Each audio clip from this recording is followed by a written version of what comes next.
today we're responding to Mona's response. Yes. Because I think actually in her video, there's a lot of good things that she said, or very interesting things that I think people should kind of like take a couple of seconds to think about, because there's a lot of great stuff there. Yes. All right, so starting with that, let's check out clip number one. 終わってすぐはもう最悪だみたいな、全然やりたいことできなかったみたいな感じで思ってたんですけど、あるあるでなんかスパーリングとかもできなかったと思って動画見返したらなんか意外といいじゃんみたいなのがよくあるんですけど。I think that feeling is really common because I think you say even say maybe her or basically everyone, it's like before you start or something that makes you interested in it, you see these fights, and then some people, of course, they do like a fantastic job. Yeah. And then when you try it, you feel as though it doesn't like meet that, like it doesn't. It's not like highlight reel stuff. Like, do you feel like that's kind of what she's talking about? Yeah, I mean, I think especially in like the age of social media where every time you scroll, it's like the most insane clip of someone fighting, and then when you fight, it's like you feel like you're never gonna reach that level of like expertise or something. And so like I could totally see how anyone who fights would feel this. I think it's interesting to hear it coming from someone who's as successful as Mona, who is one of those people that you do see have these amazing clips on Instagram and everything. But it's I think it's probably very true to the just general experience of fighting in general. Yeah. So in a way, that's why I really like that she said it, because she's generating like all these highlight reel stuff. But so it's like so someone who's like learning right now, who might be watching this or listening, they should just know that it's like not, and even the highlight reel machine is feels weird about the performance. Yes. I think that's something that will most likely is happening to every athlete. Or every type of performer, you know, you always feel like, oh, it's just not right, or it's not perfect. But so even the best of us feel that way. Yes. So the main thing is that like you try to not let it stop you. That's the main thing. Yeah, not having especially mid-fight, if you're thinking about just how you look while you're performing, you're probably not really focusing on what you really should be doing, which is the actual fighting. So it also makes sense that she's like not really considering how she looks necessarily externally as much mid-fight, because it's like that really shouldn't be your main focus while you're fighting anyways. Yeah. All right, next clip here. 試合のことは覚えてます？覚えてない。なんか試合の記憶なくて、いつもなくて、なんか打たれてるとかじゃないんですけど、なんか試合のなんか多分別人格が試合やってくれてるみたいなんで本当に記憶ないっていうか、本当にひどい時はダウン取ってもダウン取ったこと記憶にないみたいな時もあります。どこから記憶ないんですか、その時？でもなんかその入場とかはもうぼやーっとしててで戦ったことはそれは覚えてる、試合終わったっていうことは覚えてるけど、その内容どんな感じ。 So you've competed in other sports. Yes. Right. So do you have that same thing where you forget? Yeah, I think so. I mean, I think in the moment your brain's probably not doing the work that it usually does to try to process and memorize everything that's happening, because you're just so focused on the performance itself.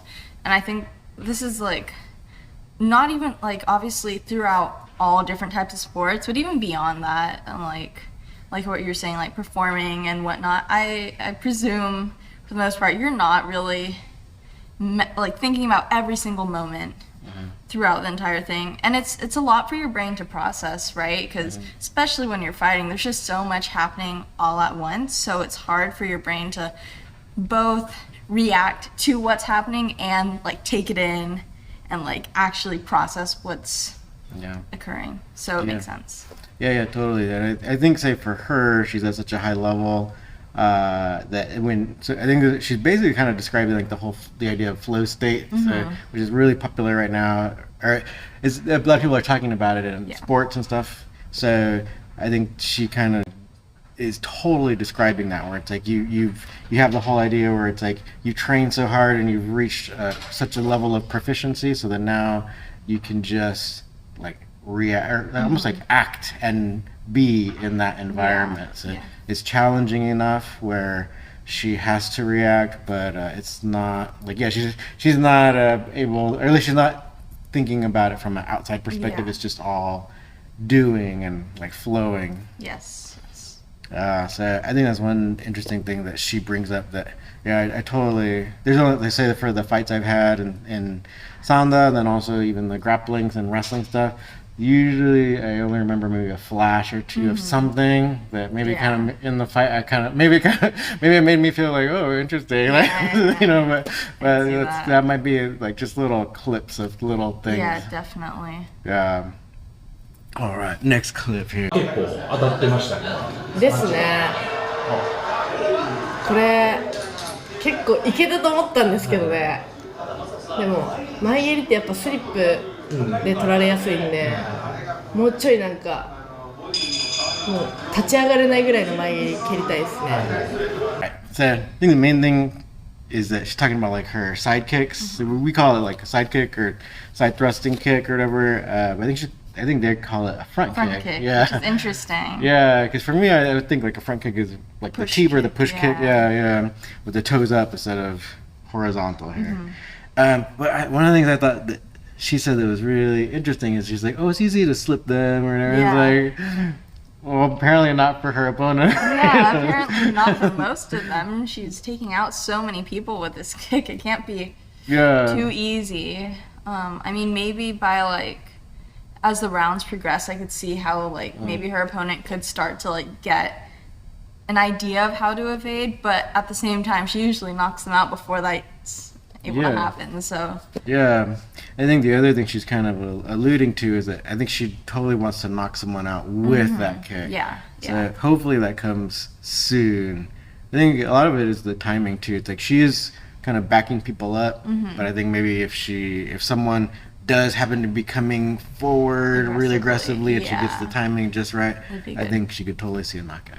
We've seen that in pro Sanda, so hopefully she gets her wish. That'd be pretty neat to see. That'd be pretty cool. Yeah, because I think it's totally possible. Because I've seen it. She's already knocking them down pretty easily. So the knockout seems like it's pretty close. For sure. Yes, hopefully in the next fight. And hopefully it's of the other person, not of her. Yes. All right. あそこ軸足蹴られてるの？軸足はめちゃくちゃ相当鍛えてるんで、まず崩れることはないですね。むしろ軸足蹴ってくれた方が前蹴り蹴りやすくて楽ですね。みんな軸足蹴れみたいなコメントとかでよく見るけど。She's talking about if the person tries to kick out the back leg, or she's calling it the base leg. I think that's a really important point, because I think people now who don't do Sanda or don't do, say, because like Mona, I guess, grew up doing karate, so people who grew up doing Muay Thai or other styles that don't really incorporate the side kick, that's what they're going to be thinking, because it's not a strong kick for them, right? Once they start trying to do it. But since this is something that's really common in Sanda, like I think we would naturally be a little more, or have a more firmer base when we're throwing the kick. But I would kind of like to see if, she says she's actually training the base leg, but it could be like when we see her doing like the hopping on the treadmill and stuff. I think that's what she means by training the base leg. She's obviously gotten a lot of practice in, and it's not even just like a strength thing, like, but it's also just like having the like coordination and the balance to be able to like keep her leg up for that long and like have so much force through it. She obviously has a lot of stability through that leg, so it seems like it would be very difficult to kick down. So I think and I think she says, like, you know, I'd like to see people try to do your game plan or whatever, but as someone who's practicing this thing, we see her jumping rope on one leg, or hopping on the treadmill on one leg, so she's definitely got a lot of like stability, a lot of balance. She's practiced all these things. So for people who might be interested in training that base leg, it doesn't always have to be doing exactly what she does, but yeah, I mean, doing other types of stability exercises will help. So a lot of times, even like there's so many different things. You can be doing like different types of lunges, different types of, even in Chinese wrestling, there's a lot of leg stability things where you have to kind of move in a very uncomfortable leg position and stuff. So maybe we can do a video about these kinds of balancing things. Yeah, that'd be cool. Yeah. Anything else to say about this clip? I mean, I wish I had my base leg trained as well as she does. That'd be pretty cool. Yeah, she does so well. Yeah. Okay, let's get to the next clip. 悪くてあ、そうなんですね。なんかいつもより弱くねみたいなあ、勲章悪かったんですか。はい、なんかいつもよりなんか自分弱くねみたいななって結構不調かなみたいな感じだったんで、それじゃないですかね。緊張とかじゃないと思います。多分単純にちょっと単純に多分調子悪かったんじゃないですかね。なんか普通にそういう時あるんですよ。練習の時とかも、そういう時がたまたま試合に当たっちゃったって。まあでもそれでも勝ち切るのがあれなんで。Alright, so I think it kind of goes back to the whole idea of like, it's not like a highlight reel, but I think even she did make so many highlight reels, but it's because you yourself tend to be hypercritical about your own self, right? So, but I mean, every day can't be spectacular. So she's feeling like she just happened to not feel 100% on fight day. Yeah. But I think the one thing I'd kind of like to, I mean, you can talk about anything, but I think one of the other things is kind of like that idea of like, you definitely want to be putting in the training time. Yeah. Make it a habit to do your training so that even if it doesn't feel right, you can still perform. Yeah. Yeah, I can definitely see that. I mean, she's obviously saying that she's trained to be able to fight on days that she feels like this, and that is obviously going to help her out a lot. And once you're fighting at that level, you really do have to be able to kind of adjust to however you're feeling on the day, right? And you can't always hope that you have the best, like, perfect attitude and you're feeling the best every single time you fight. So yeah, it's a great thing to be able to train on those days where you're not necessarily feeling as strong, because that just makes you in an even better position for your fight days. Yeah, I think it kind of reminds me of one quote. I believe it's Dan Gable, like one of the United States best wrestlers of all time. Because people also will also say like that you are like, oh, you're not really that great or whatever. You just get lucky or whatever. But I'm pretty sure it's Dan who said, the harder I train, the luckier I get. Right? So it's kind of like one of those things. It's like if you're putting in the time, putting in the effort, you could be even like winning on the bad days and like proving that all the haters wrong at the same time. So yeah, I think it's all about kind of making a habit to show up to train, right? Definitely. Yeah, yes. even if you don't feel like it. Yeah. Yes, definitely. やっていこうっていうのがやっぱ一番基盤にあるんで、前切りやるって決めたら前切りやるとかじゃなくて、合わなかったらもう全然違う方にシフトするっていうのは私の強みでもあるんで、結構臨機応変に引き出しが何個もあるっていうのが結構強みだと思ってるんで、そこをちょっと自分を結構信じて、自分の感覚とかを信じて、作戦通りじゃなくても全然作戦 A 無理だったら B 行くみたいなのを結構してきてるんで、B だったって感じですね。I think it's very interesting that this fight was her plan B. I mean, she obviously is still throwing a bunch of what she calls front kicks, right? But you do really see her adapt throughout the fight. Like, she's obviously showing her strengths in her boxing and everything, and just coordination throughout. And so it really does kind of exude what she says about her strength being able to do multiple things, even though she's known as the sidekick queen, she's still super capable of everything else, which is what makes her so strong. Yeah, exactly. She does have like that amateur boxing background. So she's comfortable throwing hands.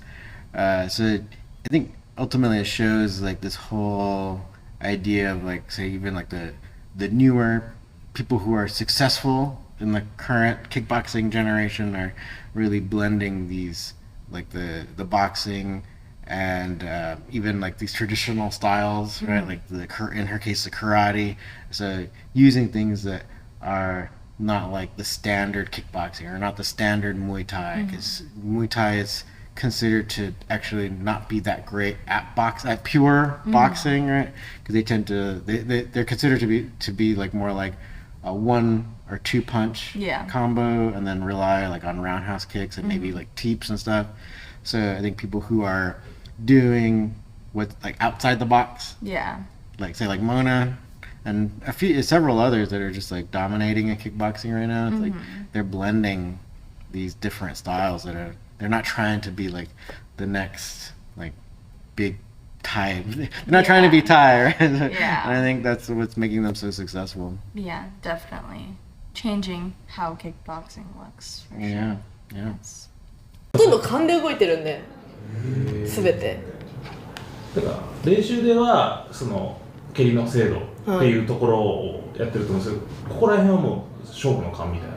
そうですね、勘が多いですね。ディフェンスとかもめちゃくちゃ勘が多くて、一番最初に蹴りで倒した前蹴り1ラウンド目ぐらいに前蹴りで倒した時も、ローを腰で切って逃がしてから蹴ってるんですけど、それもやったことないみたいな。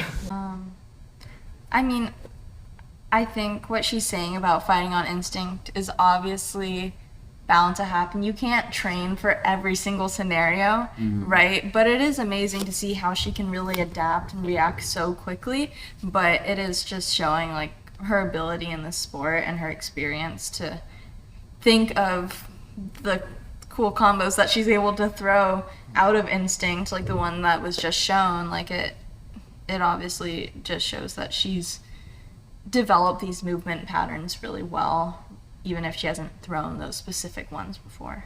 Yeah, exactly. And I think this is what's kind of happening in, so like in training, a lot of times your instructor will show you like say certain combinations or certain moves, and I guess once you've embodied the principle, right? It's all about like the principle, right? Then you can become more flexible in using them in an actual fight. And I think that's kind of what she's talking about here, because it's, and then it goes back to the whole flow state idea, right? Like she's totally absorbed the principles, and so then her body can just react in the right time. Yes, definitely. Yeah, doesn't mean that she doesn't get hit or whatever. She's not like, was it like Ultra Instinct and Dragon Ball or whatever, or she's gonna get hit or anything. She's still winning, so she's getting hit less. Yeah, exactly.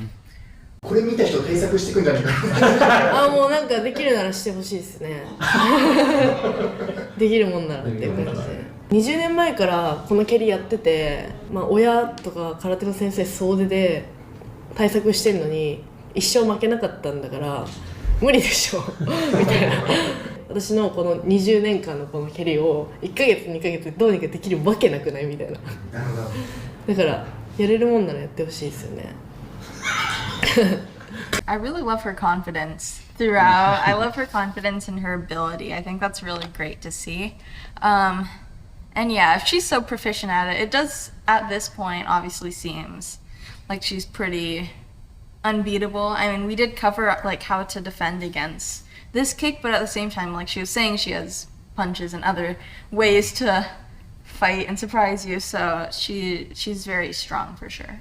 Yeah, and then so like I think that she made a good point about like she's been doing it for 20 years. So, and then the thing is, it's like in pro kickboxing, pro Muay Thai, they don't, very few people use this kick anyway. So it's like someone who's been doing it for 20 years going up against someone who's like, oh, I might have learned one block for it, or one, as like it's not going to like kick in at the right time for you. It's going to take much longer to, just like how people who might be doing like standard Muay Thai, it still takes a while to absorb like the art, right? And then when you see someone coming in doing something completely different, it'll take a little while for you to adjust to that. Definitely.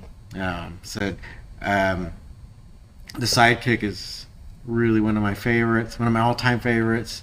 But yeah, I know the danger, and but I like how you said how we did a video about it. I mean, there's kind of nuances to it too. Like if someone's like kicking towards your head, like you don't necessarily even try to catch it. Don't worry about trying to catch it. Usually the blocking or parrying. So I think all that stuff takes time to absorb. When we can finally feel like, oh, it's coming towards my tummy, so that's when I maybe try to catch it or something. So yeah, all that stuff takes time. Yeah, definitely. So I think right now Mona's at like one of the most perfect spots where it's like other people aren't doing what is actually like an old technique. So in a way, that's what's kind of cool about it. Like it's not like she's inventing anything, but because everyone, like the trend moved away from all these things. So she's revitalizing it. Yeah. And just dominating her opponents. Which I wish she officially was doing Sanda, but I wish we could claim her, but that'd be cool to see her do a Sanda fight, see how well she does. I think that'd be really interesting to see. Yeah, because then she would then have to get used to getting taken down and stuff. Yeah, definitely. Yeah. That'd be really cool. But I think, so like if you look at the World Sanda competitions, you will see some women in particular looking similar to the style of Mona, so it'd be kind of interesting to put maybe two of them there. That would be hitting bottoms of the bit. High-fiving. Yeah, throw in the sidekick at the same time. Yeah, that'd be interesting. Yeah, and then it might be whoever is the better grappler at that time. Yeah. That'd be really cool. All right, any final thoughts? I'm excited to see her next fight, whenever that is, and see if she can make one of those knockouts. That'd be really cool. All right, yeah. And do you have a fight coming up? I do. It's like a month from now, basically. All right. With that being said, let's get back to training your base leg. Go train my sidekick. Yeah. Just get people away with those. All right. Okay. So you can always check out the next video right down there.